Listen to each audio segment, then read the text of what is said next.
এই যে আমার এই ড্রেসটা সেলাই কমপ্লিট। এই হচ্ছে ফাইনাল লুক ড্রেসের।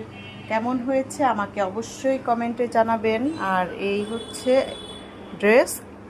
এই ড্রেসটা হচ্ছে স্টোনের মধ্যে। এই যে কাজটা আমি একটু কাছে থেকে দেখিয়ে দেই। আর এটা হচ্ছে আমার ভাগ্নির ড্রেসটা। তো ভাগ্নি কাছে নেই, যখন আসবে যদি সে পরে, যদি তার অর্ডার থাকে যে আমি তাকে ভিডিও করব তার পরনের ড্রেসটা, তাহলে আপনাদের সাথে অবশ্যই আবার একবার শেয়ার করব। তো যাই হোক, কেমন হয়েছে আমার ড্রেসটা বানানো অবশ্যই আমাকে কমেন্ট করবেন। আর যদি ভালো লেগে থাকে একটা লাইক দিবেন। তো দেখা হচ্ছে সামনের ভিডিওতে। আল্লাহ হাফেজ।